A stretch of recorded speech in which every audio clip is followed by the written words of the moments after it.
오늘 여러분과 함께 나눌 말씀은 소제목별로 세 군데의 말씀입니다. 첫 번째 우리 본문 말씀으로 택한 여호수아서 8장 1절에서 6절까지의 말씀을 먼저 읽도록 하겠습니다. 여호수아서 8장 1절에서 6절 한 절씩 교독하겠습니다. 제가 먼저 읽습니다. 여호와께서 여호수아에게 이르시되 두려워하지 말라 놀라지 말라 군사를 다 거느리고 일어나 아이로 올라가라. 보라 내가 아이 왕과 그의 백성과 그의 성읍과 그의 땅을 다 내 손에 넘겨 주었으니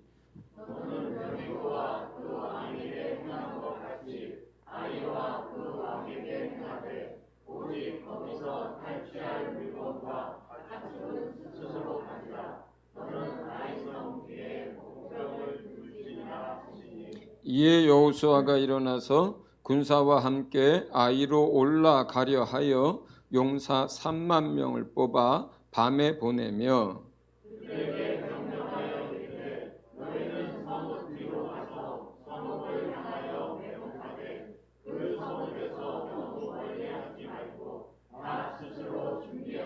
나와 나를 따르는 모든 백성은 다 성읍으로 가까이 가리니 그들이 처음과 같이 우리에게로 쳐 올라올 것이라. 그리할 때에 우리가 그들 앞에서 도망하면 그들이 나와서 우리를 추격하며 이르기를 그들이 처음과 같이 우리 앞에서 도망한다 하고 우리의 유인을 받아 그 성읍에서 멀리 떠날 것이라. 우리가 그들 앞에서 도망하거든. 7절만 제가 더 읽겠습니다. 너희는 매복한 곳에서 일어나 그 성읍을 점령하라. 너희 하나님 여호와께서 그 성읍을 너희 손에 주시리라. 아멘. 저 읽을 때마다 뭐가 생각나냐면 삼국지에 나오는 여러 장면들이 생각이 납니다. 이 본문을 읽다 보면. 자, 이번에 오늘 여러분과 나눌 말씀의 주제는 우리가 영적 전쟁을 해나갈 때에 아주 중요한 몇 가지 원칙들에 대해서, 원리들에 대해서 여러분과 나누려고 하는 것입니다. 여호수아서는 가나안 정복 전쟁이라고 하는데 이걸 오늘날 신약에 와서 우리에게 적용한다면 뭐냐면 하나님의 나라를 확장해 나아가는 것으로 이해하면 됩니다. 하나님의 나라가 계속해서 확장해 나가면서 모든 열방이 주께 돌아오고 그리고 주님이 다시 이 땅 가운데 오시게 되는 그 과정을 하나의 예표처럼 여호수아서가 우리에게 보여주고 있는 거예요. 그래서 영적 전쟁에 대한 가장 좋은 교과서입니다. 영적 전쟁을 해나가는 것에 있어서. 여호수아가 영적 전쟁을 해 나아갈 때 여러 가지 교훈들을 우리에게 얻을 수 있는데 그 가운데 오늘은 이제 세 가지만 여러분과 나누려고 합니다. 첫 번째는 따라합니다. 작은 싸움에도 최선을 다하기. 자, 이 아이성 전투는 여러분들이 그 앞뒤의 이야기들을 대략은 대부분 다 알고 계실 것 같습니다. 여리고성을 무너뜨린 다음에 큰 기쁨이 있었죠. 날마다 한 바퀴씩 돌고 마지막 날에 7바퀴를 돌고 그들이 함성을 지르며 외쳤을 때 그 견고했던 돌로 쌓은 그 성이 무너지는 역사가 있고 여리고가 그 견고했던 여리고가 순식간에 함락을 당하면서 하나님이 그들과 함께하고 그 전쟁이 사람의 전쟁이 아니라 하나님의 싸움이라는 것을 이스라엘 백성이 톡톡히 아주 귀한 경험을 하게 됐습니다. 그런데 문제가 생겼죠. 그 싸움에서 아간이라고 하는 사람이 하나님께 드려져야 할 것들을 그리고 전멸시켜야 할 것들을 자기가 개인적으로 훔쳐서 착복하는 일이 생깁니다. 신할산의 좋은 외투와 은이 100세겔과 50세겔 나가는 금덩어리가 탐이 나서 그걸 자기가 훔쳐가지고 하나님께 드리지 않고 자기 장막 바닥에다가 그걸 묻어두는 사건이 생깁니다. 다른 이스라엘 백성들은 그 일들을 몰랐죠. 그리고 나서 여리고성 다음에 이제 점령해야 될 것이 아이성이었어요. 그런데 아이성은 이제 여호수아가 정탐을 보냈더니 정탐이 돌아와서 하는 말이 우리 정말 다 올라갈 필요가 없겠습니다. 번거롭기만 하겠습니다. 아이성은 작은 성이고 한 2,000명, 3,000명만 우리가 군대가 나아가면 그냥 쉽게 그 성을 무너뜨릴 수 있겠습니다. 라고 얘기를 하는 거예요. 우리 태영 형제는 뒤에서 일어나서 말씀을 듣는 게 훨씬 더 도움이 될 것 같아요. 괜찮습니다. 저 뒤에 재민이 형제도 일부러 일어나서 듣는 거예요. 그게 도움이 됩니다. 자, 그랬는데 그래서 이제 3,000명만 보냈어요. 근데 3,000명이 올라갔다가 그 아이성 사람들한테 전쟁에서 패해가지고 쫓겨나면서 36명이나 죽게 된 거예요. 그렇게 되자 이스라엘 사람들이 큰 혼란에 빠집니다. 뭐 전쟁에 한 번 진 걸로 혼란에 왜 이렇게 큰 혼란에 빠지냐? 작은 전쟁인데 그런 문제가 아니에요. 왜 이스라엘 사람들이 큰 혼란과 두려움에 빠지게 되냐면 아이성이 아주 조그만 성이었거든요. 그런데 그 조그만 성에서 전쟁에서 졌다라고 생각하면 그 소문이 거기에 있는 7족속, 6족속들에게 그 소문이 번지면 어떻게 되겠어요? 별거 아니구나. 왜냐하면 그 전에 그 가나안 땅에 사는 7족속들이 모세를 통해서 애굽에서 일어난 일들, 광야 40년 속에서 일어난 일들을 다 듣고 다 두려움에 떨고 있었거든요. 이제 우린 죽었구나. 우리 어떡하냐? 더더군다나 가나안에 있는 모든 족속을 뭐 전쟁에서 뭐 조금 이기고 종으로 삼는 문제가 아니라 아주 싸그리 죽이는 전멸시킨다라고 하는데 그래서 정말 벌벌 떨고 있었어요. 싸울 용기를 다 잃어버리고 있었어요. 그런데 그 작은 아이성이 그들과 싸워서 이겼다라고 하는 소문이 그 가나안 땅에 번지면 어떻게 됐어요? 이 사람들이 용기를 얻고 이제 두려움에서 벗어나서 막 쳐들어올 거 아니에요. 이 생각을 하면서 이스라엘 사람들이 벌벌 떨게 된 거예요. 그때 하나님이 이제 여호수아를 통해서 얘기하죠. 아간의 범죄 때문에 이렇게 됐다는 것을. 그래서 아간이 그 가족과 더불어서 육축이 전부 다 죽임을 당합니다. 그리고 나서 이제 아이성으로 다시 올라가라 할 때의 이야기를 오늘 우리가 본문에서 읽은 거예요. 자, 그런데 한번 생각해 보세요. 이스라엘의 군대가 대략 몇 명쯤 됩니까? 20세 이상으로 해서 싸움에 나갈 만한 사람이 60만 명이 넘어요. 그리고 저 뒤에 가서 아이성 전투가 다 끝나고 나서 그 땅에 있었던 남녀가 다 해서 12,000명 정도가 다 죽임을 당했다 그래요. 남녀가 남자 여자 할 것이 다 해가지고 12,000명밖에 안 되고 그러면 거기에서 정말로 칼 들고 싸움에 나갈 수 있는 군사들은 기껏해야 몇천 명인데 그런데 몇 명이 올라가요? 그 전쟁에 전군을 동원합니다. 60만 명을 다 동원해서 전쟁에 참여시킵니다. 뿐만 아니라 마치 삼국지의 한 장면을 읽는 것처럼 그 밤에 3만 명은 몰래 어둠을 타서 그 성 뒤에 매복하게 하고 다시 그날 아침 새벽에 전군 가운데서 또 5,000명을 측면에다 매복을 시키고 그리고 또 전략을 짭니다. 그 전에처럼 그 전군을 앞으로 데리고 갔다가 그 전투가 벌어졌을 때 짐짓 패하는 척하면서 전부 후퇴하고 도망치게 합니다. 그렇게 되자 어떻게 해요? 아이성 군인들이 그 전날처럼 이 사람들이 이제 패해서 도망을 가는구나. 자, 다 나아가서 저들을 쳐 죽이자 하고 쫓아갑니다. 그때에 이제 그들이 성문을 활짝 열어놓고 그 아이성 군대들이 다 쫓아나와서 성과의 거리가 어느 정도쯤 떨어졌을 때 도망가고 있던 여호수아가 돌이켜서 단창을 들고 신호를 합니다.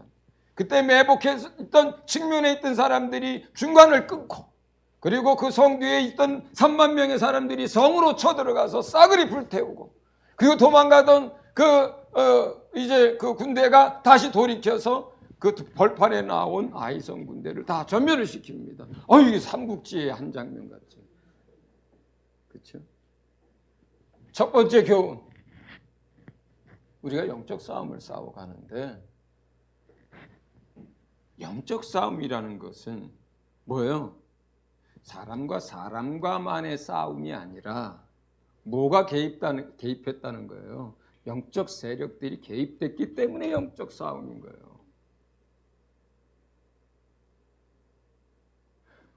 영적 세력이 개입이 됐기 때문에 영적 싸움이라고 부르는 거예요, 이게. 거기에 천군 천사가 합류하고요. 그 싸움에 하나님의 천군 천사가 합류하고, 마귀와 사단의 졸개와 수많은 타락한 천사들과 악한 영들이 거기에 개입을 하는 싸움인 거예요. 그래서 영적 싸움인 거예요. 그러면 여러분 보세요. 악한 영들이 개입을 해 있는 상태의 싸움이라면 숫자라는 게 큰 의미가 없어요, 사실은. 그렇게 되면 여러분, 눈에 보이지 않는 악한 영들, 여기 뭐 5이 왔다고 쳐요. 눈에 보이지도 않는데 우리가 그걸 뭐 주먹으로 싸우겠어요? 칼로 싸우겠어요? 뭘로 싸우겠어요? 그렇잖아요. 그렇기 때문에 영적 싸움에서 첫 번째는 뭐냐면, 우리가 상대방을 우습게 여겨서도 안 되고 대충 싸워서도 안 되고, 그것이 작은 싸움이라 하더라도, 작은 일이라 하더라도 첫 번째 영적 싸움에서의 원칙은 이 아이성 전투를 생각을 해야 되는 거예요. 전심전력해야 하는 거예요. 최선을 다해야 하는 거예요. 얕잡아 보면 안 되는 거예요. 이거 별일 아닌데 하면 안 되는 거예요. 그러면 원수에게 당합니다. 원수에게 당해요. 이스라엘이 망할 때를 한번 생각해 보세요. 적군 한 명이 이스라엘 군대 1000명을 대적했다라고 표현을 합니다. 한 명에게 1000명이 쫓겼다고 얘기를 합니다. 반대로 하나님이 함께 하시고 하나님이 주신 땅에 들어갈 때 뭐라고 얘기합니까? 한 명이 100명을 쫓고 한 명이 1000명을 쫓을 거라고 얘기하거든요.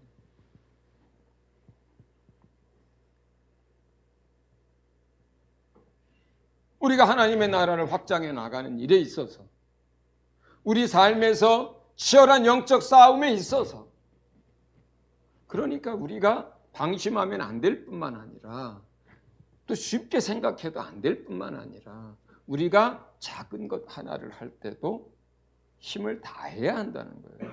최선을 다해야 한다는 거예요.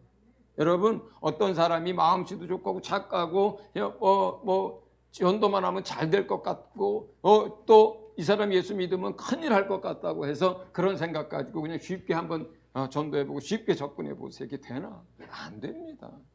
안 됩니다.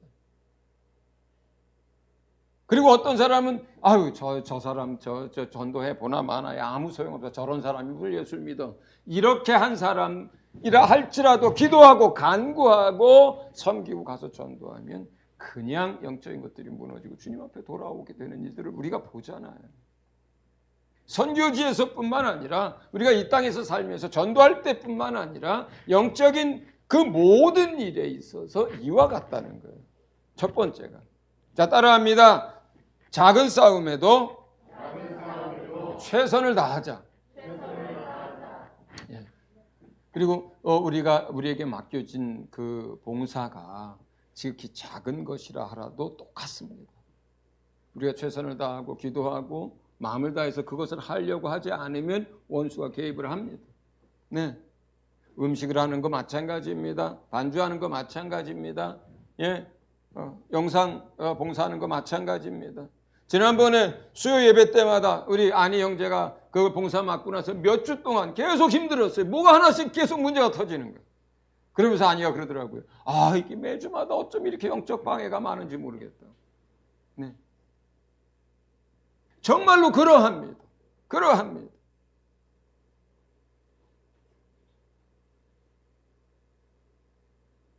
우리가 살아가는 그 모든 것들이 다 영적인 거잖아요. 그렇지 않습니까? 직장에서 여러분들의 생활, 그건 세상 것입니까? 아닙니다. 여러분이 하나님의 백성이기 때문에 그 하나님의 백성이 하는 모든 일이 영적인 겁니다. 예. 그 일에서 그러기 때문에 우리가 정말로 이 일에서 내가 하나님이 일하게 하시고 하나님으로 말미암아 열매를 얻게 하고 이 일이 잘 되게 하고 이 일을 통해서 하나님의 영광을 드러내리라 이렇게 생각을 한다면 작은 봉사든 큰 일이든 교회 안에서든 뭐 세상에서든 여러분이 영적인 사람이고 하나님의 사람이니까 여러분이 하는 그 모든 일에 힘써서 최선을 다할 수 있기를 예수 이름으로 축원을 드립니다. 두 번째 이야기 따라합니다. 무엇이든 하나님께 묻고 결정하기. 우리 말씀 읽어봅니다. 여호수아서 9장 8절에서 16절입니다. 여호수아서 9장 8절에서 16절 교독해 보겠습니다. 제가 먼저 읽습니다.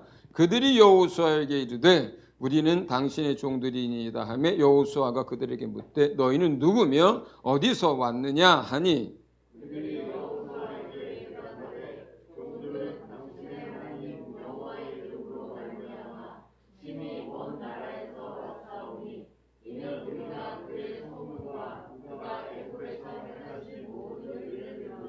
또 그가 요단 동쪽에 있는 아모리 사람의 두 왕들 곧 헤스본 왕 시온과 아스다롯에 있는 바산 왕 옥에게 행하신 모든 일을 들었음이니이다.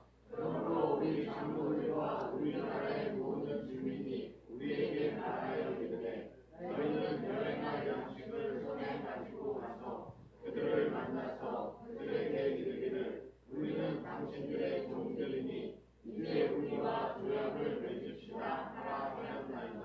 우리의 이 떡은 우리가 당신들에게 오려고 떠나던 날에 우리들의 집에서 아직도 뜨거운 것을 양식으로 가지고 왔으나 보소서 이제 말랐고 곰팡이가 났으며 또 우리가 포도주를 담은 이 가죽들에도 새것이었으나 찢어지게 되었으며 우리의 이 옷과 침도 여행의 용기로 말라졌나이다. 우리가 그들의 양식을 취하고는 어떻게 할지를 여호와께 묻지 아니하고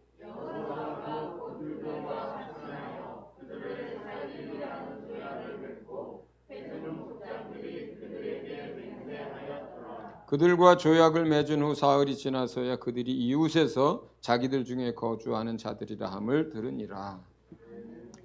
자, 아이성 전투가 끝나고 나서 얼마 안 있다가 신발도 다 헤어지고 옷도 다 헤어지고 포도주를 담은 가죽 붕대는 헤어져서 꿰매져 있고 그리고 이런 아주 남루해진 이런 사람들이 마치 먼 여행길을 온 사람들 같은 한 무리가 여호수아를 찾아옵니다. 이스라엘 백성을 찾아옵니다.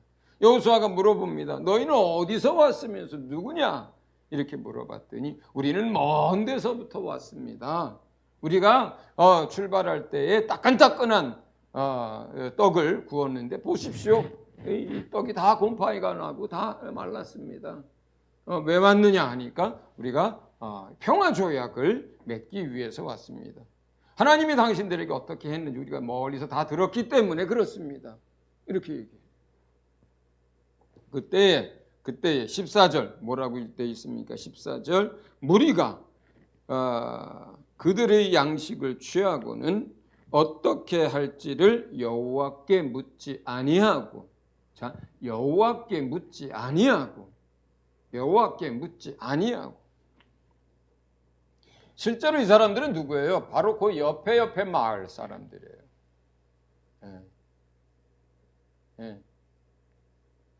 히윗 사람들이에요. 가나안의 7 족속 중에 한 족속인 히윗 사람들이고 그 기브온이라고 하는 그 성에서 살고 있던 사람들입니다. 이 기브온이라고 하는 성의 사람들은 아이성처럼 작은 성이 아니었어요. 큰 성이에요. 큰 성이에요. 그리고 그들은 그 가나안 족속들 가운데서도 용맹하기로, 싸움 잘하기로 유명한 사람들이었어요. 그럼에도 불구하고 작지 않은 인구를 가졌고 군사력도 강했고 싸움을 잘하는 사람들이었는데 왜 이런 짓을 했느냐? 이 사람들은 모세를 통해서 하나님이 애굽에서 어떤 일을 행하셨는지를 다 들었습니다. 애굽 군대가 홍해에서 어떻게 전멸을 당했는지 다 들었습니다. 먹을 것 없고 마실 것 없는 광야에서 40년 동안 그들이 어떻게 살았는지 다 들었습니다. 요단강 건너 시온왕, 그 다음에 또 바산왕 어떻게 전멸을 당했는지 다 들었습니다. 그리고 얼마 전에 요단강을 마른 채로 건너와서 여리고성이 어떻게 무너졌는지, 아이성이 어떻게 처참하게 다 도륙을 당했는지를 다 들었어요. 뿐만 아니라 그 가나안 땅을 하나님이 이스라엘 백성에게 주셨고 주셨을 뿐만 아니라 그 땅에 있는 7 족속을 아주 싸그리 전멸시키라고 그렇게 했다는 사실을 이 사람들이 들었습니다. 그리고 하나님의 그렇게 행하실 거라는 것을 이 사람들이 어떻게 믿었어요. 옛날 그런 사회에서요. 그럼 우리가 그냥 가나안 땅 벗어나서 우리 민족 데리고 딴 데 가서 정착하고 살지. 이게 안 되는 거예요. 예. 다른 데로 가면 또 그곳에 정착해 있는 사람들한테 다 죽습니다. 그래서 그들은 생각합니다. 큰 성읍이고 용맹한 사람들이었지만 그래도 우리와 우리의 자식과 우리의 부모가 전멸을 당하는 것보다 그래도 살아있는 게 낫지 않느냐.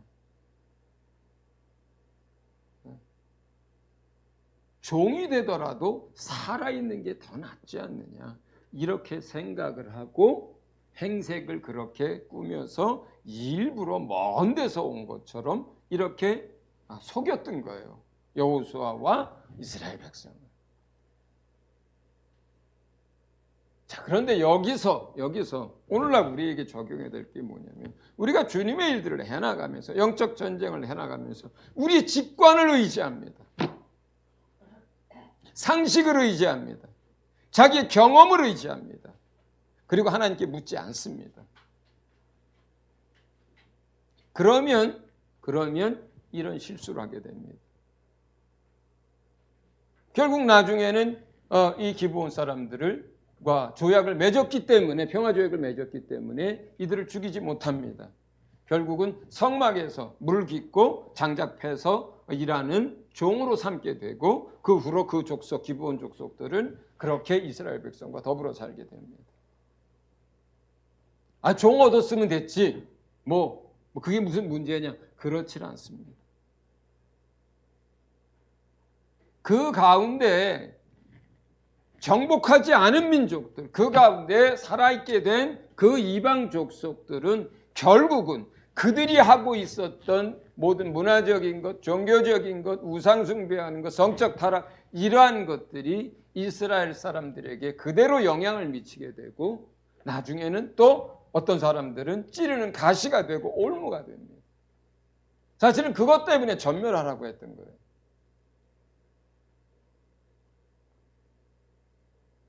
여기서 잠깐 벗어나는 이야기 하나 하겠습니다. 사람들이 가끔 오해할 때가 있어서 그래요.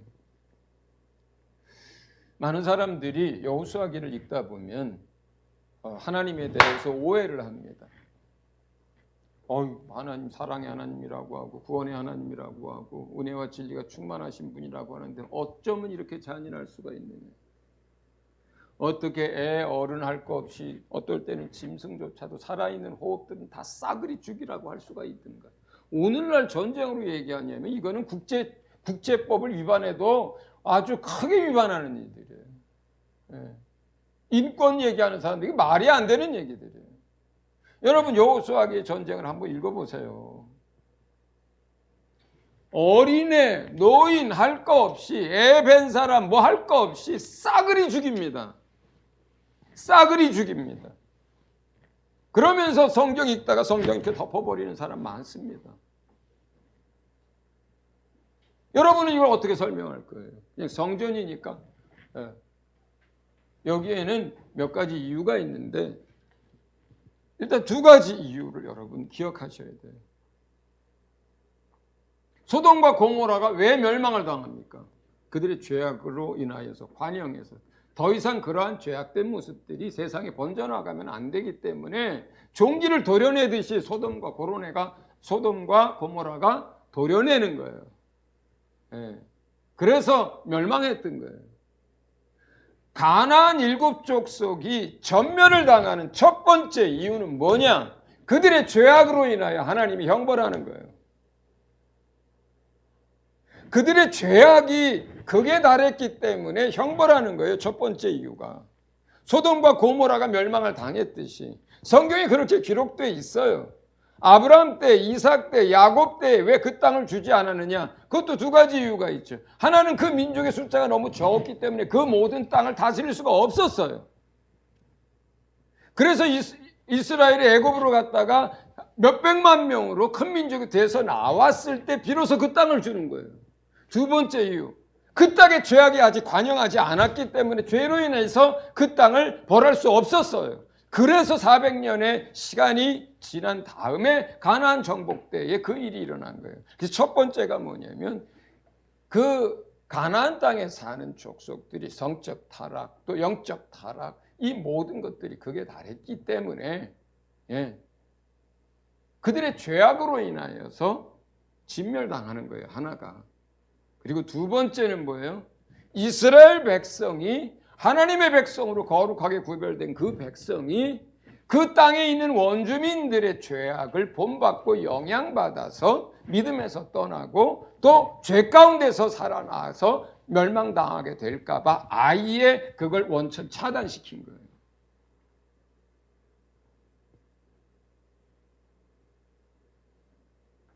자, 어찌됐든 지금 여호수아와 그 백성들은 하나님께 묻지 않습니다. 본인들의 직관으로 판단합니다. 상식적인 판단을 합니다. 그들의 살아온 경험을 바탕으로 해서 판단합니다. 저렇게 행색이 초라하고 낡고 빵이다 곰팡이가 나고 뭐 저러니까 멀리서 왔나 보다 하고 뭐라 그래요? 성경 말씀대로 하나님께 묻지 아니하고 그리고 뭔가 선택하고 결정하게 됩니다. 저도 직관이 참 강한 사람이에요. 사실 오늘 이 세 가지 얘기를 하는데 사실 이 세 가지는 모든 크리스찬들에게 적용이 됩니다. 그러나 특별히 사역자들에게 더 심각하게 적용을 해야 합니다. 특별히 저에게도 마찬가지입니다. 우리가 하나님의 일들을 하고 영적인 것들을 하고 또 우리가 하나님의 사람으로 세상 살아가면서 얼마나 조급하게 판단합니까? 얼마나 경솔하게 결정합니까? 그리고 얼마나 자기 직관과 자기 생각을 상식을 따라서 어떤 걸 결정하는 일이 얼마나 많이 일어납니까? 그런데 우리가 영적인 사람이에요. 하나님의 백성이에요. 영적 전쟁을 하고 있는 사람들입니다. 선교사에게 해당된 이야기가 아니에요. 모두에게 해당된 이야기예요. 그러므로 우리가 작은 일이고 그리고 중요하다고 여기지 않는 일이라 할지라도 오늘 영적 전쟁에서 영적 싸움에서 중요한 원리 두 번째 뭡니까? 하나님께 묻고 내 직관 의지하지 않고 내 경험 의지하지 않고 상식 의지하지 않고 하나님께 묻고 아멘. 우리가 범사에 늘 하나님 앞에 묻고 그리고 주님의 인도를 받을 수 있게 예수 이름으로 축원합니다. 마지막 세 번째 따라합니다. 그대로 실행하기. 여호수아서 11장 9절, 15절, 20절, 23절 한번 쭉 읽어봅니다. 거기서 공통된 단어가 있습니다. 시작.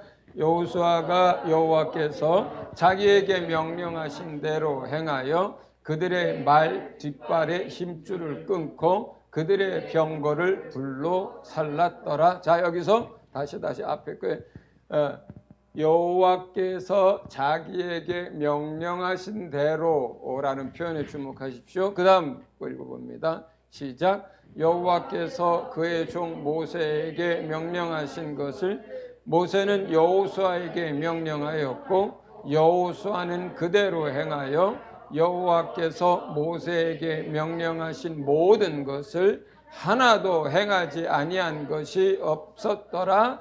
예, 뭐라 그래요? 자, 여호수아는 그대로 행하여. 여호수아는 그대로 행하여. 모세에게 명령한 것. 모세가 다시 여호수아에게 명령한 것.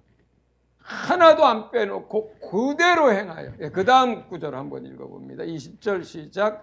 그들의 마음이 완악하여 이스라엘을 대적하여 싸우러 온 것은 여호와께서 그리하게 하신 것이라. 그들을 진멸하여 바치게 하여 은혜를 입지 못하게 하시고 여호와께서 모세에게 명령하신 대로 그들을 멸하려 하심이었더라. 예, 여호수아가 여호와께서 모세에게 명령하신 그대로. 예, 그다음 마지막 구절 하나 더 읽습니다. 시작. 이와 같이 여호수아가 여호와께서 모세에게 말씀하신 대로 그 온 땅을 점령하여 이스라엘 지파의 구분에 따라 기업으로 주매 그 땅의 전쟁이 그쳤더라. 여호와께서 모세에게 말씀하신 대로 여호수아가 전쟁을 시작할 때부터 그 전쟁을 다 마쳐서 평화가 임할 때까지 여호수아가 어떻게 이렇게 할 수 있었을까요? 원래 타고난 성정이 그렇습니까? 그런 게 아닙니다. 여호수아는 모세의 시종이기도 하고 모세의 부관이기도 하고 모세의 참모이기도 하고 모세의 비서이기도 했습니다. 지나간 40여 년 동안 옆에서 모든 걸 지켜봤어요. 모든 걸 지켜봤어요. 하나님이 이스라엘 백성에게 어떻게 하는지, 이스라엘 백성이 반역할 때 하나님이 어떻게 하는지, 모세는 그들 앞에서 어떻게 행동하는지, 심지어 마지막에 무리바 물가에서 어떤 일들이 일어나는지, 반석을 지팡이로 쳐서 물을 내어서 온 백성이 마셨음에도 불구하고 하나님이 자기의 영광을 나타내지 않았다라고 하고 하나님이 그들을 향해서 모세와 아론에게 너희가 나를 거역했다라고 하는 그 모든 걸 보고 교훈을 얻고 배웠습니다.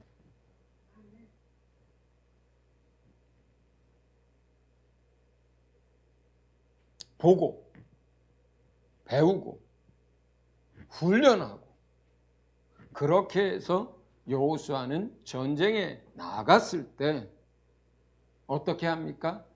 그대로 행합니다. 여호와께서 말씀하신 대로 이렇게 하라면 이렇게 하고 전략을 이렇게 짜라면 이렇게 하고 그 다음엔 이성을 치라고 하면 이렇게 하고 그대로 합니다. 뿐만 아니라 모세를 통해서 하나님께서 말씀하시고 모세가 다시 여호수아에게 얘기한 그대로 모든 것을 실행합니다. 그대로 실행합니다. 거기에 자기의 경험이나 자기의 상식이나 자기의 어떤 것을 개입시키지 않습니다. 그대로 행합니다. 그대로 행합니다. 결국 우리에게도 보는 것이 필요하고 배우는 것이 필요하고 훈련이 필요합니다. 그러면서 우리가 어떻게 성장해 가야 합니까? 그대로 행할 줄 아는 주께서 우리에게 말씀하신 대로 주께서 우리에게 교훈하신 대로 우리가 본 대로 우리가 훈련한 대로 영적 싸움을 하나님의 말씀대로 그대로 행할 줄 아는 그러한 저와 여러분이 되기를 예수 이름으로 축원을 드립니다. 네. 자, 따라합니다. 첫째, 작은 싸움에도 최선을 다하자. 둘째, 무엇이든지 하나님께 묻고 결정하자. 셋째, 주님 말씀하신 그대로 행하자. 예, 우리가 이 말씀들을 마음에 새기고 주님 앞에 믿음의 삶을 살아간다면 여러분 한 사람이 원수들 천을 쫓아낼 수 있고, 여러분 한 사람을 통해서 하나님의 그 영광스러움과 전능하심이 나타날 수 있고, 여러분의 삶이 복될 줄로 믿습니다. 이 말씀을 의지해서 오늘 그렇게 우리가 하나님 앞에 영적 싸움을 싸우게 해달라고 함께 한 목소리로 기도하며 나가겠습니다. 기도합니다.